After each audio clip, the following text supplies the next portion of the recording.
Hello friends, ఈరోజు మనం ఒక అతి ముఖ్యమైన విషయం గురించి మాట్లాడుకుందాం. మనిషి జీవితంలో ఎన్ని ఉన్నా ఏదో ఒక వెలితి, ఏదో తెలియని అశాంతి. దీనికి కారణం ఏంటో తెలుసా? సృష్టికర్త అయిన దేవునికి, సృష్టి అయిన మనిషికి మధ్య ఉన్న దూరం. అసలు ఆ దేవుని దగ్గరకు మనం ఎలా వెళ్ళాలి? ఆ ప్రవేశం మనకు ఎలా దొరుకుతుంది?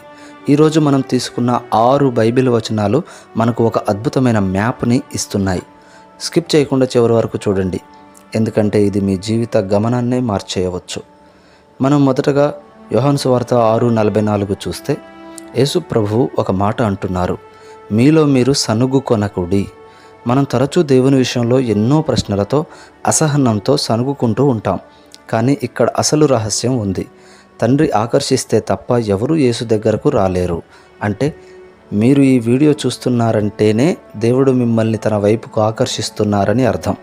ఇది యాదృచ్ఛికం కాదు, ఇది ఒక పిలుపు. సరే, దేవుడు ఆకర్షిస్తున్నాడు, మరి వెళ్ళడానికి దారి ఏది అంటే ఇక్కడే యోహాను సువార్త 14:6 వస్తుంది. ఇది బైబిల్లోనే అత్యంత శక్తివంతమైన మాట. యేసు అంటున్నారు, నేనే మార్గము, సత్యము, జీవం. లోకంలో చాలా మార్గాలు ఉండవచ్చు, కానీ పరలోకపు తండ్రి దగ్గరకు చేర్చే లైవ్ రోడ్డు మాత్రం యేసు మాత్రమే. ఆయన ఒక మతాన్ని స్థాపించలేదు, ఆయనే ఒక మార్గంగా మారారు. ఆయన ద్వారానే తప్ప ఎవరూ తండ్రి దగ్గరకు రాలేరు.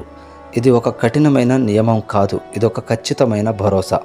కానీ ఒక ప్రశ్న రావచ్చు, దేవుడు పవిత్రుడు కదా, మరి పాపులమైన మనం ఆయన దగ్గరికి ఎలా వెళ్తాం? దీనికి సమాధానమే 1 పేతురు 3:18. నీతిమంతుడైన క్రీస్తు అనీతిమంతులమైన మన కోసం తన ప్రాణాన్ని ఇచ్చారు. మనల్ని దేవుని దగ్గరకు చేర్చడానికే ఆయన ఆ శిలువ త్యాగం చేశారు. మన పాపపు అడ్డుగోడను ఆయన తన రక్తంతో పడగొట్టేశారు. ఇప్పుడు దారి క్లియర్ అయిపోయింది. ఇప్పుడు ఆ మార్గంలో మనం ఎలా ప్రవేశించాలి?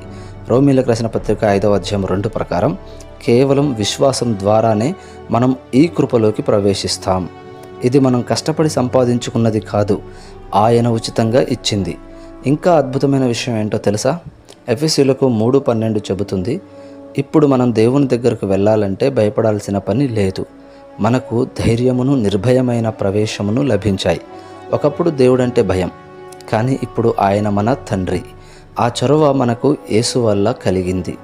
చివరిగా ఎఫెసీయులకు 2:18 చూడండి, ఆయన ద్వారానే మనమందరం ఒక్క ఆత్మయందు తండ్రి సన్నిధికి చేరగలుగుతున్నాం.